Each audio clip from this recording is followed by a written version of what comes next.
Hey guys, how's it going? Hope that you're all doing well. I just wanted to come on here. It's been quite a while since I last did a video update. To be very honest with you, I actually find doing these really, really uncomfortable, and I try and talk myself out of it so many times because I just feel so uncomfortable. Like if anyone remembers me or knows me from before, like my life just started sort of taking this big tumble. Did you ever see me doing videos? Never. I don't feel comfortable to come on here, but sometimes I just feel like when I have something important, I have to ask or something important to share. Just sometimes I just feel it's really important to be accountable for it and just come, you know, come with my all and, you know, don't hide behind typing. That's just sort of how I feel sometimes to really show my sincerity. So, anyways, I wanted to give you an update on where things are at right now because it's been a few months and I've had a couple of people ask, what's happening because there was so much going on and a lot that's happened. Sorry, by the way, about the way I sound. I'm just getting over a rotten cold. My daughter got sick because, of course, going back to school time. And I don't know how many of you parents out there are sick right now, too. It's terrible. But, anyways, I'm about halfway through. So, yeah, uh, this last few months, I mean, year for sure, but especially the last few months has been like, I don't know, it's been like living on a different planet. Like, I can't believe the stuff that has happened to us. I never thought that we would end up where we have. Um, and it's just such an eye opener how life can go, when things drop, you know. For anyone that because I think I'm going to be showing this on possibly YouTube because I'm just trying to get this out to as many as I can today. Um, if you don't really know me or you don't know kind of what's happened, about a year and a half ago, approximately, it was around March of 2024.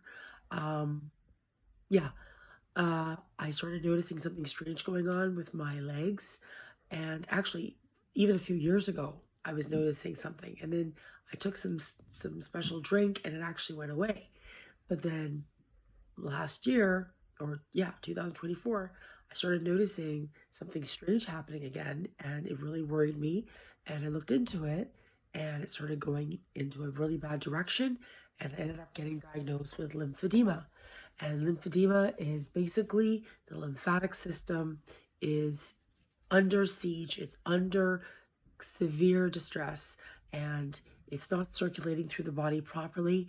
You don't realize what's going on in your body till it stops working.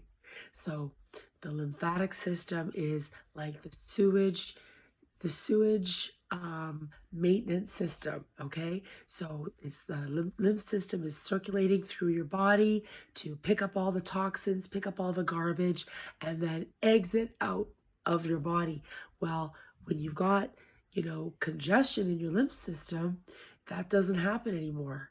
And there's different reasons that things can start to break down. There's different explanations. I don't My phone might not give me time to explain all the reasons, and maybe one day I'll go through it all. But for right now, for whatever the reason, maybe toxin buildup, or I was just really, really unhealthy. I was way over 100 pounds heavier than I am now. Um, my lymphatic system was under severe distress. So all the lymph fluid that was circulating through my body would go down into my calves, down into my legs, into my feet, and then stay there. And it wouldn't be able to go back up again properly. So my legs were getting so swollen from all the fluid that it was starting to put pressure and deteriorate the skin. And it was starting to come through my skin. And there's so much worse I could explain to you. And I'm gonna just say, because I just need you to understand how serious it got. I started developing ulcers, and it was really bad on my legs, and I had to, I to the point where, I have to keep my legs in constant dressing wraps, and I have to go to the wound clinic every week, and it's been an experience like nothing else. I think I would honestly prefer. Oh, my phone is gonna die. Let me just plug it in here. I think I would honestly, truly, from the bottom of my heart, prefer to go through, my worst experiences mentally and emotionally that I've had in my life. I would rather go through those, you know, a dozen times. They go through this again. That's how bad it is, okay? It's so debilitating. Okay? Like, I'm giggling and laughing right now because I'm just trying to, put on a happy face for you, but I have never been through screeching pain, screeching, screaming pain, all through the night. And, sometimes to the point where I was so crippled I couldn't walk, and I was housebound for a few months where I hadn't been outside all through last winter. And I hadn't been behind the wheel of my car, and I needed to depend on, the neighbors and my congregation to get Desiree to, school, or to help me, pick up things. And it was really, really hard. And I was in horrendous pain, and it was very, very bad. And I couldn't mentally focus on, okay, you can't work anymore. You've got to stop working. So what are you going to do now? You can't work, and you don't have anybody living with you, or that is like their responsibility to, okay, I'm going to take care of you. I'm going to take over for you. I mean, not to say that nobody could have done that, but I'm just saying there was no one that was in a position where it was like that was their duty to take over. It was me. And I was literally crouched over on a chair half the day, or swinging my leg all over the place to kind of ease the pain. That was how I was spending my day for months. Several months I was in crunch down pain, okay? And I couldn't call anybody. I couldn't deal with anything to mentally sort it out. I couldn't fill out forms. I couldn't do anything. At one point, I needed my daughter to fill out a form for me. I had to, get her to help me. So it was really, really bad. So all the help I needed to start getting for funding and all of that, I didn't have the physical ability to do it. And that's when friends started to try to get involved, and, what can I do to help? And that's when I started getting help I needed, and I was slowly getting a little better. But, that was months after I really should have been starting all of this. So it's been a period of time where there's been a very, very long delay to try to get all my ducks in a row so that we can function as a family, so that we can have food in the fridge, so that we can have our rent paid, our bills paid, so that we, have a car that we can drive. It's been, and we're not even there yet, but at least the ball is rolling. Things are starting now, things are in motion. Now we can see the light at the end of the tunnel, but everything takes time, especially when you're dealing with the government. So as a result of all of this, of not being able to work and everything, we ended up going into, like, we couldn't continue to rent out a place anymore. We couldn't afford it, and we were literally becoming homeless right before my eyes. And it was, I don't know if you've ever been in that kind of a situation before, but it is so scary. And has it really been 9 minutes? I can't believe I'm taking so long. I'm so sorry. So, long story short, for the last 4 months, we've been in 3 transition homes.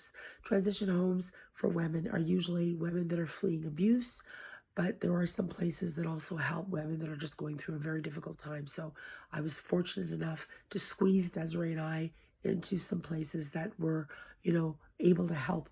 Just, and it was right in the nick of time, because I ended up getting severe infections in my legs due to what was going on. And I was in and out of the hospital. I would say, I can't even count how many times I went to the hospital, but I would say probably half a dozen times I had to be sent to the hospital, and it was, and that's not even including the clinical hospital visits. I probably went to 24 visits to the hospital in total. But I'm just saying, in terms of emergency, I probably, at least 6 to 8 times I had to go to the hospital to go to the emergency ward. And so it's been a really, really rough summer. So while everybody's been having fun, having a great summer, taking lots of pictures and everything, we've been in and out of the hospital. And my daughter too, she was diagnosed with very severe anemia. It was a touch and go thing, and it was scary. It was actually scary. We were facing something really severe with her. I was very, very scared. I've never been to the point where I'm thinking they're telling me that she could lose her life if something isn't done. Like, it was so scary. So she's now okay. She's not 100%. Like, she's getting high up there with the numbers. So we're doing much better. But between her and I, we have had one of the worst summers we've ever had. And I wouldn't doubt if a lot of it is to do with very severe stress that we were being put through by a private matter going on in our family. It's a family issue, and it's been, throwing especially my daughter into severe distress.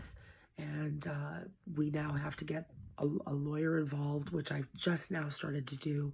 So it's it's been a really hard few years, really. It's just, imagine, it's terrible what stress can do.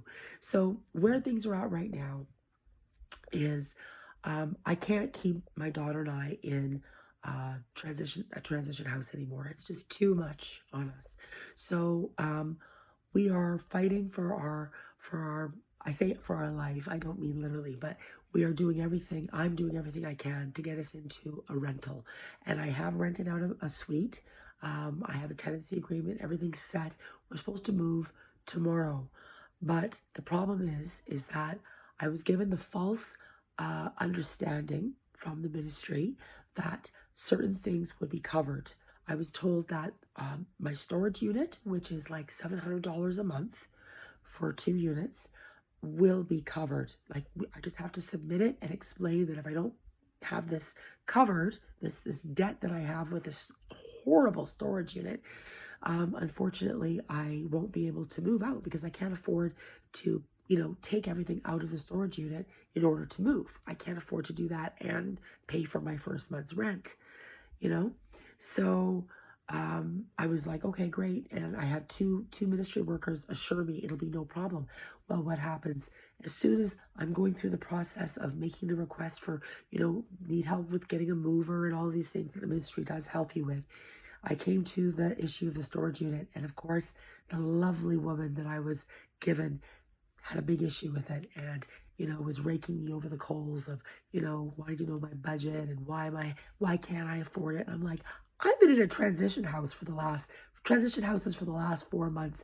Believe me when I tell you, I'm not making ends meet. I understand that you probably live with your family, and I'm sure that's how your life has been. But you know what? We don't all have that privilege. So can you please just get into reality here? I need help, So she's agreeing to have the ministry cover half the cost. So that still leaves me about $600 to get the rest of my stuff out, or else it's going to be stuck at this storage unit that has been like dealing with the mafia. And I do mean literally the mafia. They are brutal and crazy and very unfair, and they've hung it over my head many times that they're going to auction off my stuff if I don't, finish paying. So when you don't have money coming in, flowing in, due to whatever circumstances. For me, it's just purely been about being disabled at the moment, although I am getting a lot better, thank goodness. Um, Life, money is not everything. We know that. But boy, when you don't have money, oh, life becomes really unbearable. So I guess to wrap it up, what I am needing desperate help with is some help from my friends, my family, or whomever you might be. If you can find it in your heart to donate a few dollars of whatever you can afford, whether it's $10 or $20 or $5, whatever you think you can manage. I have a GoFundMe link. The move is tomorrow. I am stressed out of my mind. There's more going on than just the $600. There's other stuff happening. If I want my car to be functioning beyond today, there's money that I'm supposed to be spending on it. It's just, there's so much going on right now. And there's good things coming in terms of financing, like funding. There's funding that's going to be starting to kick in so that we can survive. But we have to wait about 1 to 2 months before that all happens. So I'm just wanting to make sure we're going to be okay over these next couple of months. But the most important thing right now is just to get past the next couple of days. So if you're in a position, I know I've been doing this before, and it's my pride, my self-worth is in the toilet right now, even having to do this now. If you know me, to have to do this is so debilitating, so humiliating. But I'm just hoping that, something can come from it so I can get my daughter, especially, not even me, but my daughter, out of this situation. Like, we can just move into our new place and we can finally start to be normal, start to have normal life. We've just been living out of suitcases and bags, and that's enough. It's enough now. My legs are getting much, much better. I was put on a special antibiotic cream by this emergency doctor at a hospital. That's been a game changer. I cannot believe what this cream has been doing for me. It's been doing so much. I still need to get back into some health issues with my naturopath and so forth, but I need money for all of that. So I'm hoping, I'm hoping that once funding kicks in, or once I can start working properly, I'm hoping all of the things I want to do for my health can also begin. But right now, I just need to focus on moving us out of this homelessness state. It's just been terrible, but I've also been grateful that we've at least had a safe place to be for the last few months. These homes are not the easiest to live in because of the people that run. Sometimes they can be a little bit rough, but I'm really grateful that we have these homes. I'm so grateful that we were able to be accepted into these homes, and at least it was a safe place to be. So anyways, friends and family and neighbors or whoever you are in the community, if you have it in your heart to please donate some money to help us get out of this difficult time that we're dealing with this move and getting settled into our new place, I would be so grateful to you. Thank you so much, and I wish you the very best as well with all of your endeavors and everything you're going through in your family. I wish you all the very best as well. Love to you. Thank you.